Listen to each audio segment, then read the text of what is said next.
Que a paz do Senhor Jesus esteja nos nossos corações. Vamos pregar hoje, amado e amada, os anseios, as palavras do Senhor, dirigida a todos nós. Batalha espiritual, o bênção de Deus, o choro, o que é um coração puro, como podemos ter certeza que Deus ouve nossas orações. Esses são os tópicos que vai ser pregado hoje. Ouviremos os anseios do Senhor através desse servo que transmite a vocês a palavra. Amados e amadas, que o Divino Espírito Santo desça sobre nós e nos envolva de sabedoria para entender as suas palavras e colocá-las na vida, para que possamos ultrapassar as dores, as tribulações, e que seja uma luz em meio às trevas, iluminando nossos corações. E ordeno nesse momento que expulse os maus espíritos, os adversários, que queiram fazer comichão naqueles que querem ouvir a palavra, desviando a atenção, prejudicando a audição. Peço que expulse, ordeno em nome de Jesus. Amados e amadas, então, o que é uma batalha espiritual? A luta não é contra a carne ou sangue. Efésios capítulo 6, verso 12, porque a nossa luta não é contra a carne e o sangue, e sim contra os principados e potestades, contra os admiradores, ou melhor, os dominadores deste mundo tenebroso, contra as forças espirituais do mal nas regiões celestes. O inimigo de Deus é nosso inimigo. Gênesis capítulo 3, verso 1, mas a serpente, mais sagaz do que todos os animais selváticos, que o Senhor Deus tinha feito, disse à mulher, é assim que Deus disse, não comereis de toda a árvore do jardim. Sagaz, astuto, enganador, o adversário. O que alguém ganha enganando o outro? Isso é egoísmo. Se preocupar com seus próprios interesses, uma luta não é contra a esposa, os filhos, marido, é contra os pais, os irmãos, o patrão. A nossa luta é espiritual, contra, como eu disse, dominadores deste mundo tenebroso, forças espirituais do mal. Assim como a serpente foi usada pelo adversário, aquele que não tem revelação do amor de Deus. Deus criou o homem, criou a mulher, criou a serpente e a fez sagaz, enganadora. Eu te pergunto, amados e amadas, tu nunca enganaste ninguém? Pergunta para o teu irmão ao teu lado que está ouvindo essa palavra. Tu nunca enganaste ninguém? Pois é, Deus também colocou astúcia em nós, não foi só na serpente. Portanto, estamos sujeitos à influência do adversário. Assim como a serpente, precisamos nos arrepender constantemente, pois é tão fácil nos acharmos melhores do que os outros. Mateus capítulo 7, verso 3. Porque tu vês o arqueiro no olho do teu irmão, porém não reparas na trave que está no teu. É fácil apontar, difícil reconhecer o próprio pecado. Terceiro, a luta é constante, não cessa, pois o inimigo anda à nossa volta, como eu sempre digo em minhas pregações, em minhas orações, é como um leão que ruge ao derredor da sua presa, para quando titubear, ele ataca. 1 Pedro capítulo 5, verso 8, sede sóbrios e vigilantes. O diabo, vosso adversário, anda em derredor, como eu disse, como um leão que ruge procurando alguém para devorar. O que eu fiz para ser provado? Eu te pergunto, o que Adão e Eva fizeram para ser provados? Deus nos fez semelhante a Ele. Nos dá a oportunidade de escolher entre a vida e a morte. Comer da árvore da vida é buscar Deus. Comer da árvore do conhecimento do bem e do mal é a morte. Qual é a minha escolha? Qual é a sua escolha?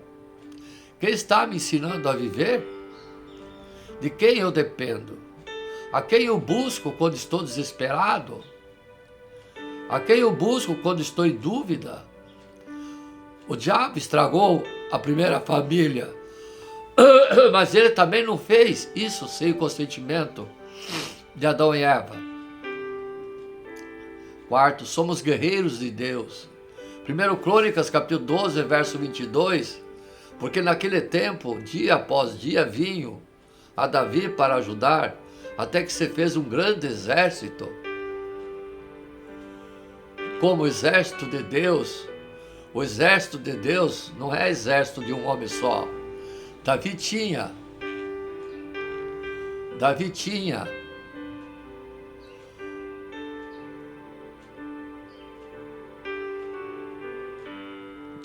o coração de Deus.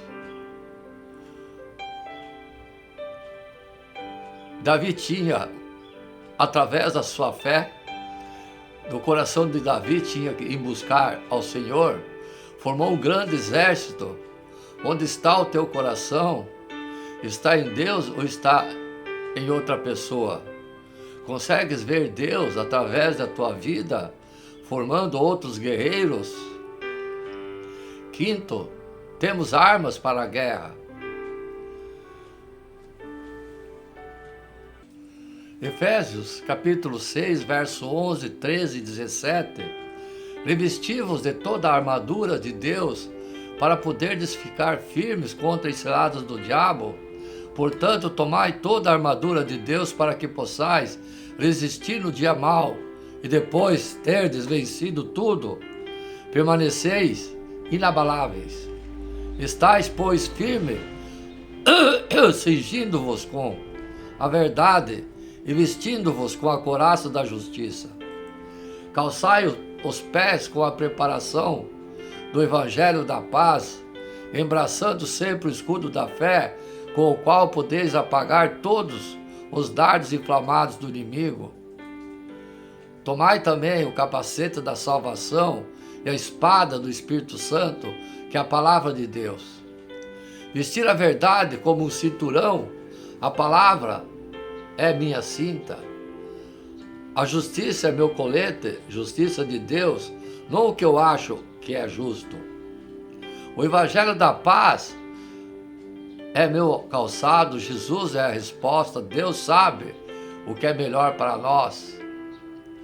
A fé é meu escudo, minha proteção contra os ataques do inimigo. A salvação é meu capacete, me arrependi de uma vida sem Deus, fui transformado em uma nova pessoa. Nenhuma acusação pode penetrar em minha mente. A palavra de Deus é minha arma. A espada é uma arma de ataque. Com ela vou atacar o inimigo. Sexto, a vitória é certa. Deuteronômio capítulo 20, verso 4, pois o Senhor vosso Deus é quem vai convosco a pelejar por vós contra vossos inimigos, para vos salvar. Deuteronômio capítulo 10, verso 17, pois o Senhor vosso Deus é o Deus dos deuses e o Senhor dos senhores, o Deus grande e poderoso, temível, que não faz acepção de pessoas, nem aceita suborno.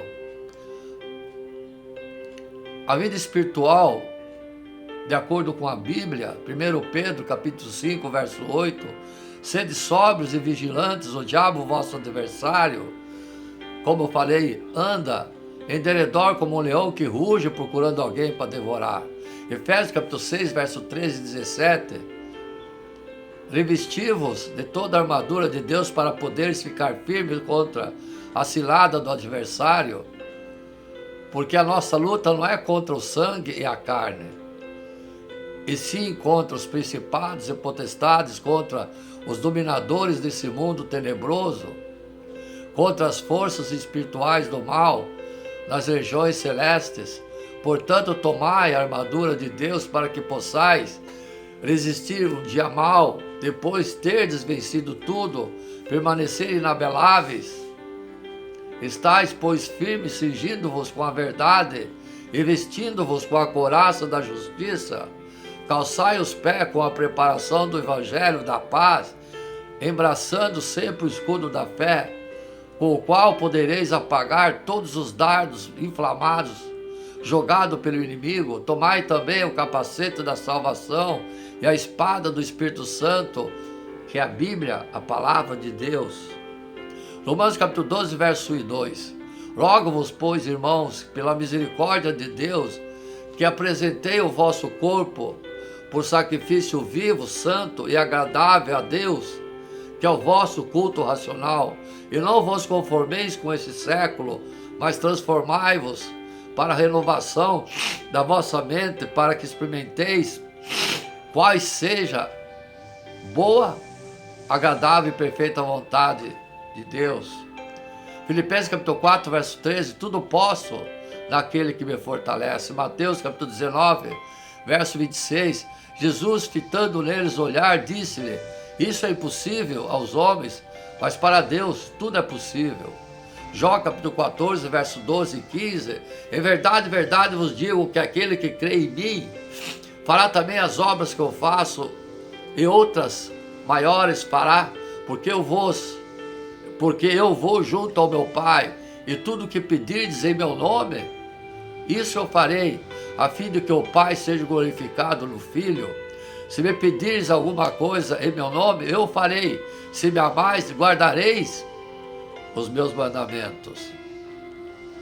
Efésios capítulo 6, verso 12, porque a nossa luta não é contra o sangue e a carne, e sim contra os principados e potestades, contra os dominadores desse mundo tenebroso, contra as forças espirituais das regiões celestes. Salmos 34, verso 18, por perto está o Senhor dos que têm o coração quebrantado e salva os de espírito oprimido.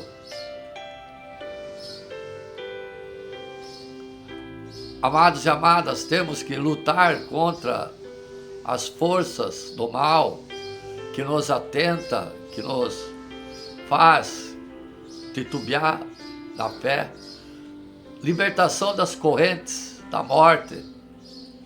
Salmo 107, 10 e 6. O Salmo 107 é uma celebração poética da bondade misericordiosa do Deus Pai, que liberta os oprimidos e salva os perdidos. Esse salmo nos apresenta diversas situações em que o povo de Deus experimentou grande angústia, mas ao clamarem ao Senhor, Ele interveio poderosamente em suas vidas. Os versículos 10 e 16 destacam a libertação daqueles que estavam presos em trevas, a sombra mortal, acorrentados por rebeldia, pecado. Essa mensagem é uma grande relevância para todos nós, pois vivemos em um mundo onde muitos ainda estão espiritualmente acorrentados e necessitam da libertação que só Deus, Pai, pode oferecer. A condição do homem sem Deus, Salmo 107, verso 10 e 12. O versículo 10 e 11 descreve as terríveis condições daqueles que estão sentados nas trevas, nas sombras da morte, aprisionados em aflição e correntes de ferro. Essa imagem é a representação do estado espiritual de muitas pessoas que vivem longe de Deus, assim como aqueles que rejeitam a palavra de Deus e desprezam o conselho do Altíssimo. Muitos hoje se encontram em uma situação semelhante, presos às suas próprias escolhas e pecados. As trevas e sombra da morte. As trevas simbolizam a ignorância espiritual, o distanciamento de Deus, enquanto a sombra da morte aponta para a inevitável consequência do pecado, a separação eterna de Deus. Paulo nos lembra que o salário do pecado é a morte, Romanos capítulo 6, verso 23. Acorrentados pela rebeldia, a rebeldia contra Deus expressa pelo desprezo à sua palavra, leva à escravidão espiritual, assim como aqueles que desprezam o conselho de Deus.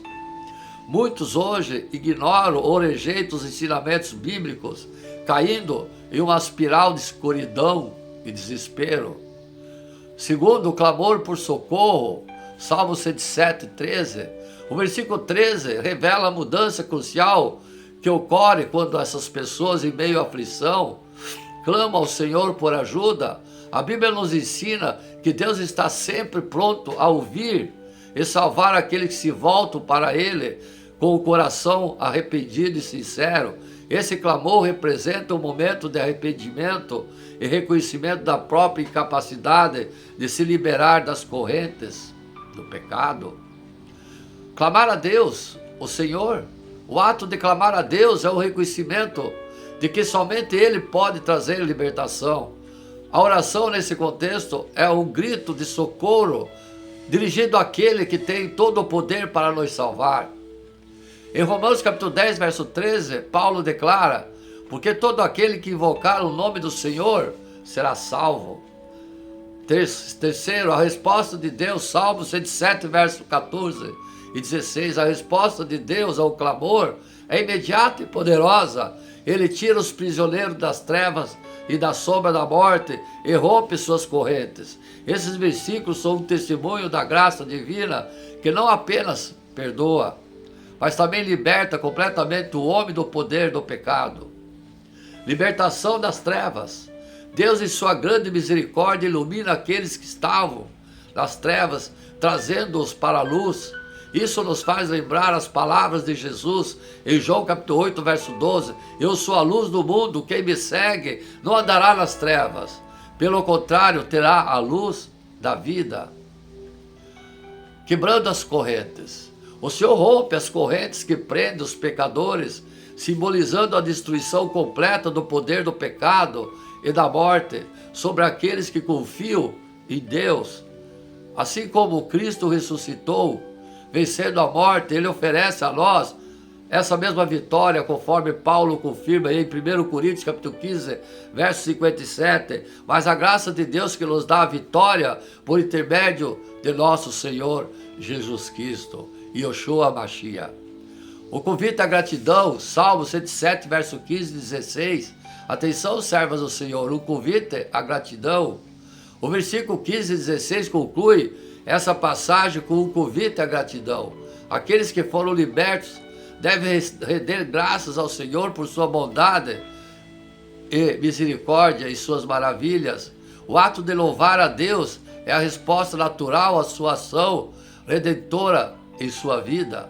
Gratidão pela libertação. A libertação deve ser seguida por uma vida de louvor e adoração a Deus. Como resultado da graça que recebemos, somos chamados a viver em constante gratidão, reconhecendo a grandeza das obras de Deus em nossas vidas. Assim como aqueles que estavam presos em trevas e na sombra da morte, muitas pessoas hoje estão aprisionadas pelo pecado, pelas más escolhas ou por circunstâncias que parecem intransponíveis. A boa notícia é que Deus está no negócio de libertar. Ele ouve o clamor do coração arrependido, está pronto para romper todas as correntes que te prendem. Reconheça a sua condição. Se você se encontra em uma situação de desespero ou sente que está preso às trevas, ao pecado, reconheça que Deus é a sua solução. A primeira etapa para a libertação é admitir a sua necessidade de ajuda de Deus. Clame ao Senhor. Deus está sempre pronto para ouvir o coração contrito. Não hesite em clamar por sua ajuda, pois Ele promete estar perto daqueles que o invocam com sinceridade. Experimente a libertação. Deus é poderoso para quebrar qualquer corrente que esteja prendendo. Quando Ele liberta, Ele faz completamente, trazendo você das trevas para a sua maravilhosa luz. Viva em gratidão. A resposta à libertação divina deve ser uma vida de gratidão e louvor a Deus. Testemunhe o que Deus fez por você e deixe que os outros vejam a transformação que Ele operou em sua vida. Conclusão, o Salmo 107 nos mostra que não importa quão profunda seja a escuridão, ou quão forte sejam as correntes, Deus é capaz de libertar completamente aqueles que clamam a Ele. Que possamos assim, como o salmista, louvar e agradecer a Deus pelas grandes coisas que Ele fez e continua a fazer em nossas vidas. Que estejamos sempre prontos a compartilhar essa mensagem de esperança e libertação com aqueles que ainda estão presos, sabendo que o mesmo Deus que libertou os cativos no passado continua a libertar até hoje. Amém? Amados e amadas, a batalha espiritual ou guerra espiritual é o conceito do cristão de lutar contra as obras e forças malignas, sobrenaturais. Baseia-se na crença bíblica em espíritos malignos ou demônios que supostamente intervêm nos assuntos humanos de várias maneiras. Embora a guerra espiritual seja uma característica proeminente das igrejas neocarismáticas, neopentecostais, várias outras denominações e grupos cristãos também adotam práticas embasadas nos conceitos da guerra espiritual, com a dermatologia, ou melhor, a demonologia cristã, muitas vezes desempenhando um papel fundamental nessas práticas e crenças, ou tinham tradições mais antigas de tal conceito, sem relação com o movimento neocarismático, como as orações exorcísticas de certas igrejas. A oração é uma forma comum de guerra espiritual, praticada entre os crentes, ou práticas para incluir a imposição de mãos, orações, louvor, adoração, doutrinas da guerra espiritual e exorcismo. A demonologia cristã convencional, o cristianismo convencional normalmente reconhece uma crença na existência de demônios, anjos caídos, diabo e Satanás. No evangelismo cristão, as doutrinas da demonologia são influenciadas pela interpretação do Novo Testamento, nomeadamente as interpretações do Evangelho, na medida em que lidar com espíritos que se tornou uma atividade habitual no ministério de Jesus. O evangelista Marcos afirma que ele percorreu toda a Galileia pregando sinagogas e expulsando demônios. Marcos capítulo 1, verso 39. A guerra espiritual,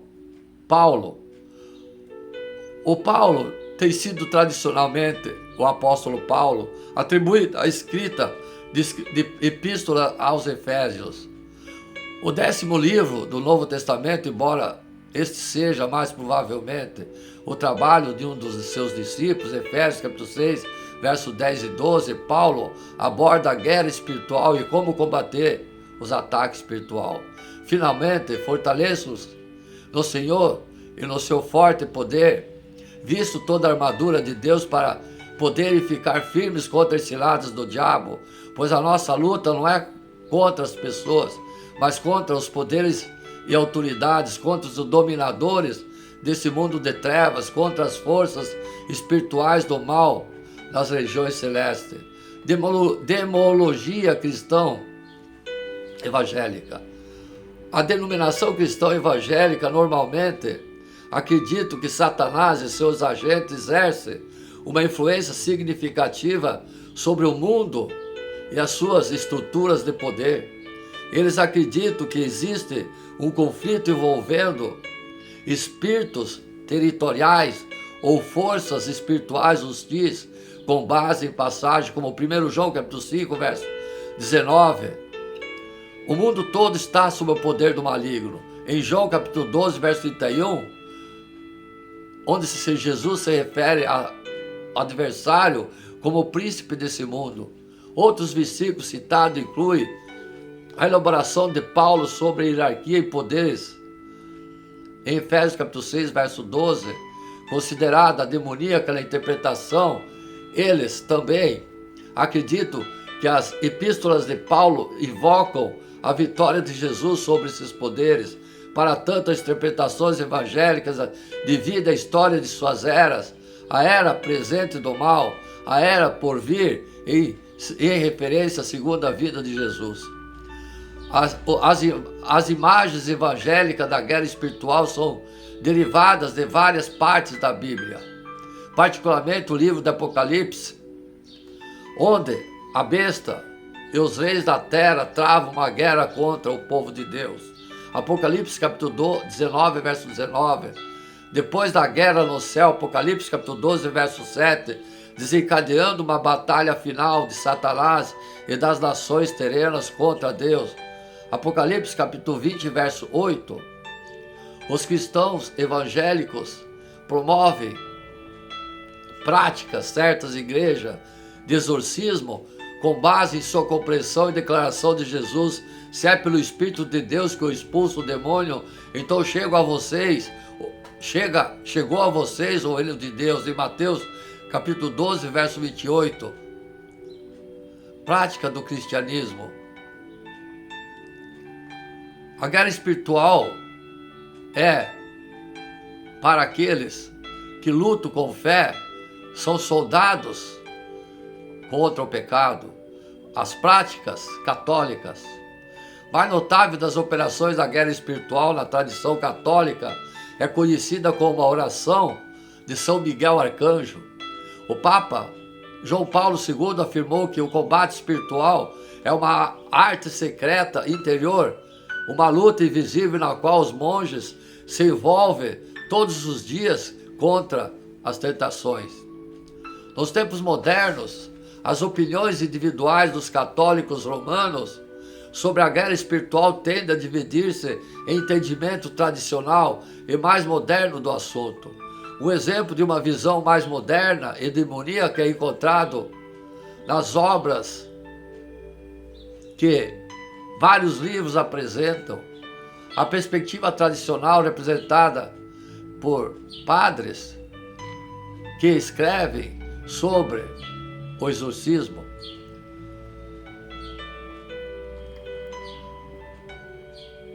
O evangelicalismo, as práticas da guerra espiritual variam de acordo com todo cristão. O desenvolvimento de técnicas espirituais da guerra espiritual também gerou muitas discussões na comunidade cristã. Trocas de críticas, pontos de vista que podem ser encontrados em periódicos como no Evangelho, de várias interpretações.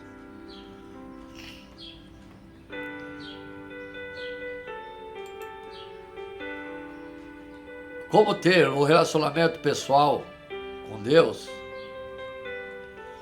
Quando Deus criou tudo, Ele disse: façamos o homem à nossa imagem, à nossa semelhança, e que eles tenham domínio sobre os peixes do mar, e sobre os pássaros do céu, e sobre o gado, e sobre toda a terra, e sobre toda criatura que rasteja sobre a terra.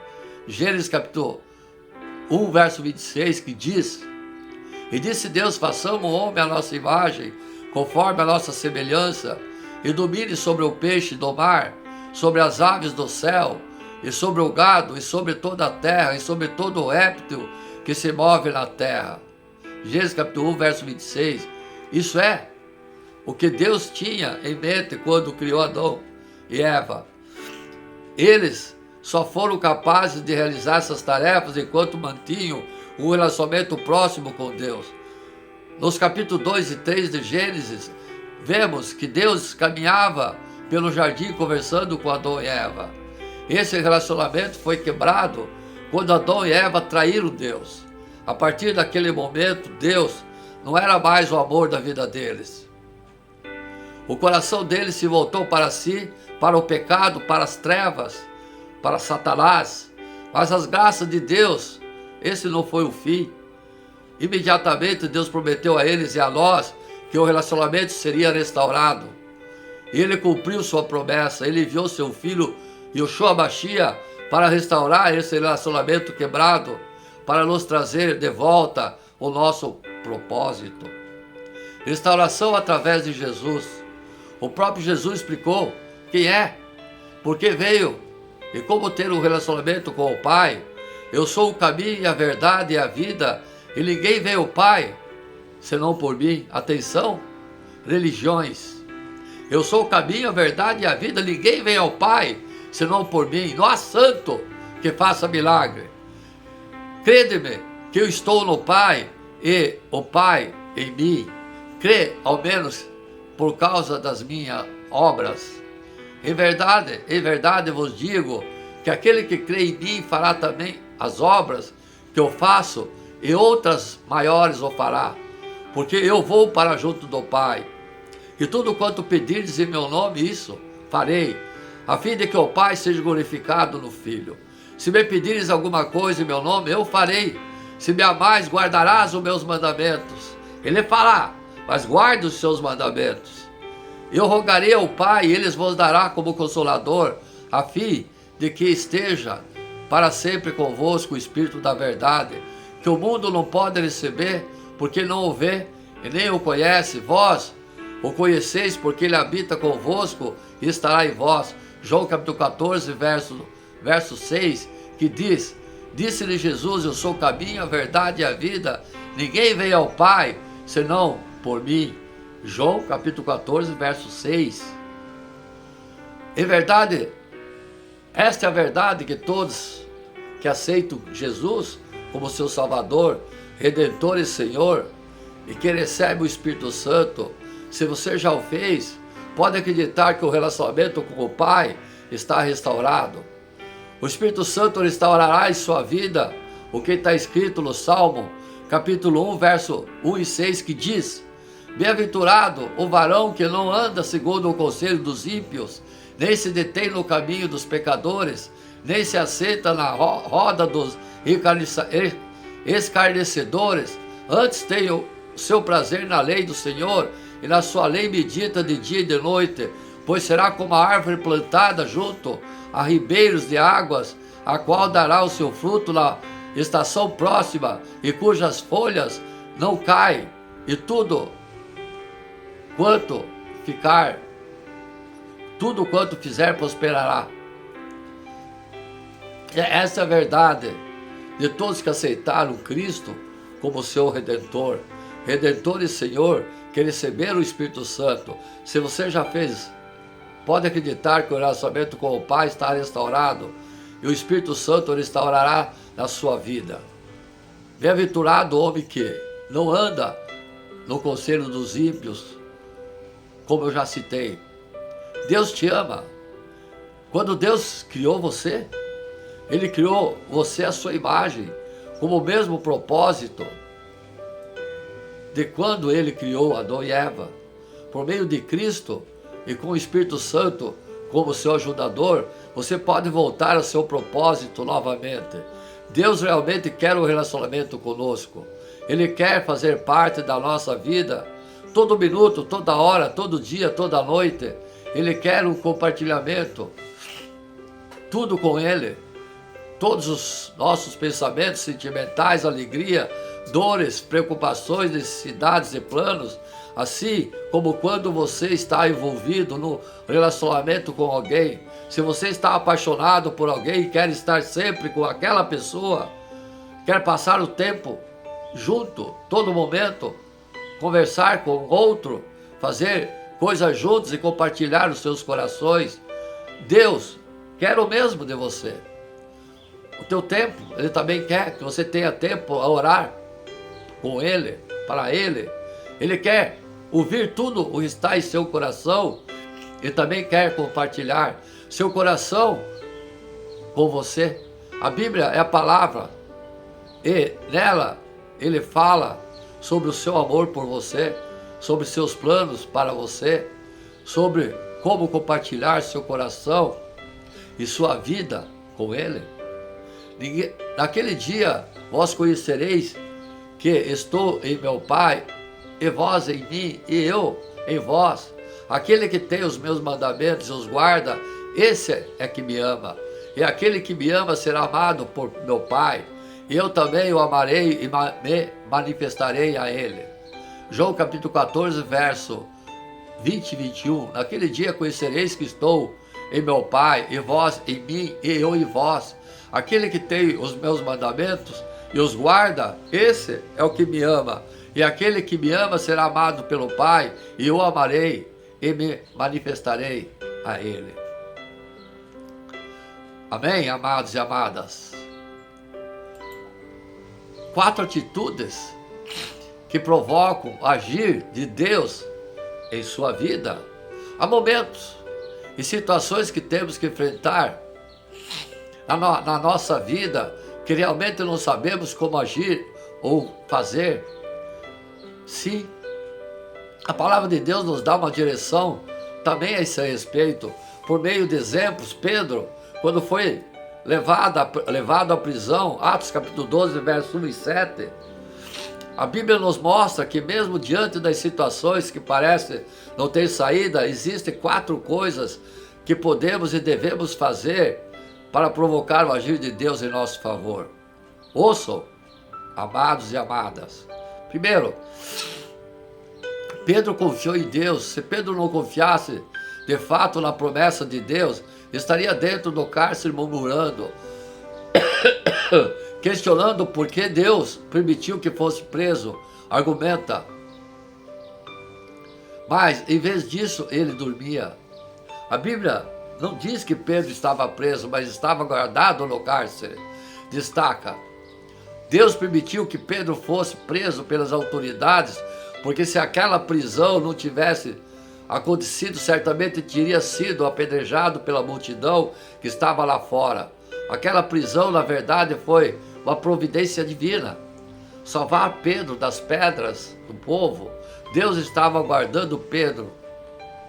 Muitas vezes Deus permite que algo aparentemente ruim aconteça com a gente para nos guardar. Quando você murmura, mostra sua falta de confiança em Deus, que você na verdade não crê que Ele está no controle da sua vida. Se algo não der certo, é porque Deus viu que aquilo seria um problema para você no futuro. Lembre-se, Pedro não estava preso, estava guardado. Portanto, confie sempre. Orar sem cessar. Enquanto Pedro estava na prisão, a igreja permanecia em oração constante em favor dele. Não é orar simplesmente, é clamar com gratidão. A Bíblia diz que havia oração incessante. A nossa força está na oração. Lembre-se que eu vos digo, oração move montanhas. E é que isso tem faltado em muitos. O cálice da oração ainda não transbordou. E só há resposta quando o cálice transborda. Pedi e dar-vos-á, buscai e encontrareis, batei a porta, abrir-se-vos-á. Porque aquele que pede, recebe, e o que busca, encontra, e o que bate, a porta abre. Mateus capítulo 7, versos 7 e 8. Ter paz com Deus. Mesmo sabendo que estava prestes a morrer, Pedro estava dormindo na prisão. Qualquer pessoa no lugar dele estaria desesperado, aflito. Ele já tinha sido açoitado, maltratado, mas mesmo assim tinha paz. Lançando sobre ele toda a vossa ansiedade, porque ele tem cuidado de vós. 1 Pedro capítulo 5, verso 7. Não importa a situação que você esteja passando, creia em Deus que está cuidando de você. Certo, servas do Senhor? Aprenda a descansar no colo do Senhor. É muito fácil confiar em Deus quando as coisas estão favoráveis. Deus quer que confie na sua palavra exatamente nos momentos de dificuldade. O que está acontecendo dentro de nós é muito mais forte do que está fora. O cristão verdadeiro tem paz, mesmo diante das guerras. Tive que atender a porta. Tomar atitude quando Deus vê que essa qualidade de fé em nós sempre via alguém para mostrar a saída e mudar a situação. Quando o anjo apareceu, Pedro despertou, mas mesmo acordado, continuou parado. Somente quando o anjo lhe tocou e ordenou que levantasse, que Pedro se levantou. Em seguida, as correntes de suas mãos se soltaram. Ou seja, não adianta fazer tudo o que foi mencionado nos itens na pregação anterior, se não houver atitude por parte de você. É a falta de muitos cristãos, sem atitude não há resposta da parte de Deus. Não espere por ninguém. Levante agora, haja. Assim Pedro fez. Você verá o livramento de Deus na sua vida. Tenha força. Amém? Então, amados e amadas, agora no próximo vídeo, nós vamos ver o valor de uma lágrima, o valor que tem as suas lágrimas, o seu clamor, o seu choro. Amém? Vou para o segundo vídeo. Amém?